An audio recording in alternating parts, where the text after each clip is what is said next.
رانا صاحب ایک بڑا پنجابی کا محاورہ ہے کہ بندہ کرے قولیاں تے رب کرے سوالیاں ہیں، سنا ہوا ہے آپ نے؟ ہاں جی بالکل ہے. یہ مجھے لگ رہا ہے بھارت کے معاملے میں ایسے ہی ہو رہا ہے ہمارے ساتھ بھی. ہم جو بھی حماقت کرتے ہیں ہمارا رب جو ہے اس کو کور کر لیتا ہے. میں یہ ایک شعر میں آپ کے اس شعر کے جواب میں سنانا چاہ رہا ہوں. وہ کہتے ہیں کہ کسی آئین کی محتاج نہیں دین اس کی، کسی آئین کی محتاج نہیں دین اس کی. واہ، وہ جو چاہے تو خطاؤں پہ عطا کرتا ہے.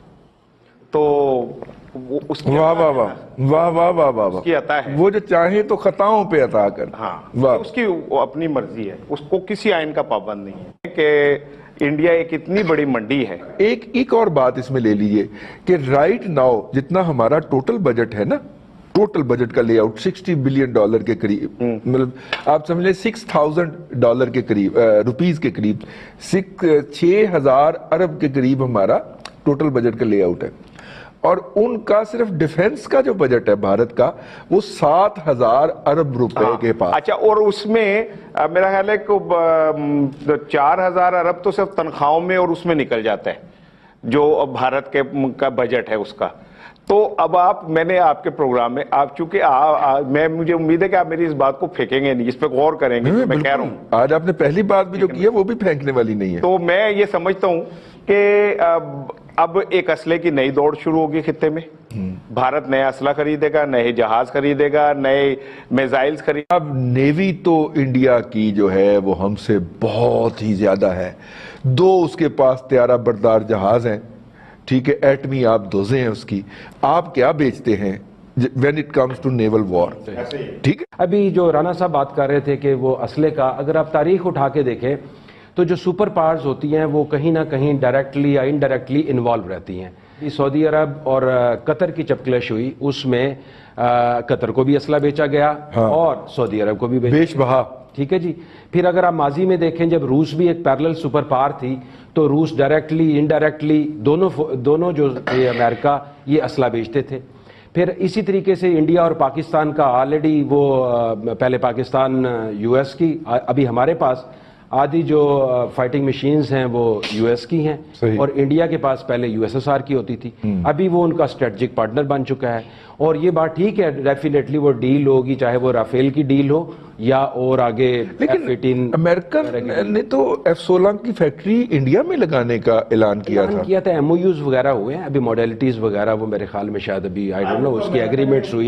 کہ ہم جب پرائم منسٹر ہمارے کہتے ہیں، حکومت کہتی ہے کہ یہ اسرائیل اور انڈیا نیکسس تھا اور انہوں نے پاکستان کے اوپر حملوں کا، خطرناک حملوں کا منصوبہ بنایا ہوا تھا اور پاکستان کو حصوں بخروں میں تقسیم کرنے کا ناپاک عزائم جو ہے وہ رکھتے تھے. اس کے بعد سے کچھ ہمارے ہاں یہ آس پائی جا رہی ہے یا یہ توقع ہے کہ فوری طور پہ معاملات جو ہے وہ کول ڈاؤن ہو جائیں گے، جو کہ ایسا لگتا نہیں ہے. دیکھیں پاکستان، پوری دنیا کے اندر 2 ریاستیں ہیں جو مذہب کے بنیاد کے اوپر وجود میں آئیں، ایک اسرائیل اور ایک پاکستان. اور ایک ایسی ریاست جو کہ پاکستان کے شروع دن سے جغرافیہ کی بنیاد کے اوپر جس نے پاکستان کو تسلیم نہیں کیا، یعنی انڈیا، وہ اس کے پیچھے اسرائیل جو ہے وہ کھڑا ہوا. لیکن بھٹی صاحب ایک جملہ لے لیجئے اور اس پہ کو بھی ساتھ لے کے چلے جائیے. جب سے موجودہ حکومت آئی ہے کم از کم 3 ایسے واقعات ہوئے. ایک وہ خاتون ہیں جنہوں نے MNA ہیں ریزرو سیٹوں سے، جنہوں نے اسمبلی میں کھڑے ہو کے اسرائیل کے ساتھ تعلقات اور یہودیوں کے ساتھ شادیاں اور سب کچھ اس کی وکالت کی. پھر 2 اور واقعات بھی ہوئے جس میں موجودہ حکومت پہ الزام لگا.